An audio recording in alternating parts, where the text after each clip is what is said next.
శ్రీమాత్రే నమః. నమస్తే అండి. ఈరోజు పోలు స్వర్గానికి పంపించే రోజు, పోలమ్మను స్వర్గానికి పంపించే రోజు, కార్తీక మాసం ఆఖరు రోజు. చక్కగా ఉద్యాపన అన్నమాట. అమ్మవారిని ఇలాగా పోయి రావమ్మా, మళ్ళా సంవత్సరం మళ్ళీ రావమ్మా అని ఇలా నీటిలో దీపాలు ఇలా అలంకరించుకుని చక్కగా వదులుకుంటామన్నమాట.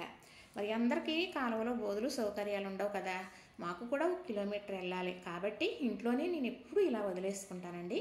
వదిలేసాము. మా వారు నేను చక్కగా నీటిలో వదులుకొని అమ్మను సాగనంపేసాం, ఉద్యాపన చెప్పేసుకున్నాం. అయితే ఈరోజు చక్కగా పోలు స్వర్గానికి వెళ్ళే కథ వినాలి. విని కథ అక్షింతలో నెత్తిని ధరిస్తే మనం ఈ నెలంతా చేసిన ఫలితం వస్తుంది. అయితే చక్కగా ఈ నెలంతా చేయకపోతే నెలాఖరు నెల దీపాలు వదిలినా నెలంతా ఫలితం వస్తుందన్నమాట.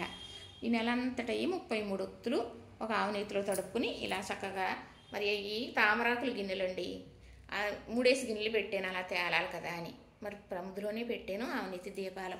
మరి అలానే మరి ఇన్ని ఒత్తులను వదులుతారండి. దానికి నేనేమి చెప్పను, ఎవరిష్టం వారిది. నెలంతా చెయ్యకపోతే 33 ఒత్తులు మామూలుగా చేసుకుంటుంటే ఎప్పుడు ఒత్తులు వేసుకుని వదిలేసి ఆవిడ సాగనంపి ఉద్యాపన చెప్పుకుంటాం అన్నమాట. ఆవిడ కథ చెప్పుకుంటే కథాక్షింతలను ఎత్తున ధరించడం వల్ల మనకి ఈ నెలంతా చేసిన పుణ్యమే వస్తుందని మరి పెద్దలు చెప్పబడింది అన్నమాట. సాకల పోలమ్మ అని కథ అన్నమాట. మరి ఒక ఆవిడ ఉండేదట, సాకల ఆవిడ. మరి ఆవిడకి 4 కోడళ్ళట. 3 కోడళ్ళని బాగా చూసేదంట. ఆఖరు కోడల పేరు పోలమ్మ. ఆవిడ బాగా చూసేది కదట.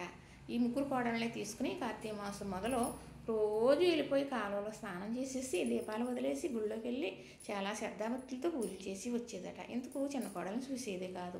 చిన్న కోడలకు నాకు చేయాలని మనసు ఉంటుంది కదా, ఎలాగా అని తపన పడి చక్కగా తలారా స్నానం చేసేసి మజ్జిగ చేసే సల్లకా ఉంటుంది కదా, ఆ సల్లకాను ఉడితే ఇంత ఎన్న వచ్చేదట, ఒక కొత్తు తడిసేది. అదే ఒత్తి వెలిగించేసి చిన్న కొబ్బరి చిప్పలో ముక్కలో పెట్టేసి దండం పెట్టేసుకుని అత్తగారు అత్తే తిడుతుందని సాకల బాణ దెబ్బలించేసేదంట. అంటే బాణ అంటే పెద్ద మట్టికుండ అనమాట. అత్తగారు సొత్తే తిడుతుందని బాణ దెబ్బలించేసేదంట. అలా నెలంతా చేసేటప్పటికి ఇంటికాడ ఇలాగే చేసిందా. మరి ఎన్నో కోటి రెట్లు పుణ్యం వచ్చి భగవంతుడు ఆవిడ కోసం పూల రథం మీద వచ్చాడంట తీసుకెళ్ళడానికి సాకల పోలమ్మని.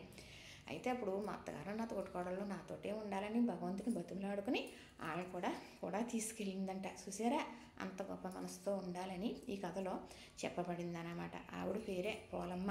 పోలమ్మను స్వర్గానికి పంపడం అన్నమాట. ఆవిడ స్వర్గానికి తీసుకెళ్ళడానికి పూల రథం వచ్చింది కదా, ఆవిడ వెళ్తూ వాళ్ళ తోటికోడళ్ళ అత్తగారిని కూడా తీసుకెళ్ళిందంట. అదే ఈ రోజుకి అర్థం. ఈ కథ వింటేనే మనం ఈ నెలంతా చేసిన ఫలితం వస్తుందని పెద్దలు చెప్పబడింది. అదే మీకు నేను చెబుతున్నాను. చూశారు కదా, ఇంతేనండి. ఇలా మా వారు నేను ఇలా వదిలేసుకున్నాం. నచ్చిందా? లైక్ చేయండి, షేర్ చేయండి.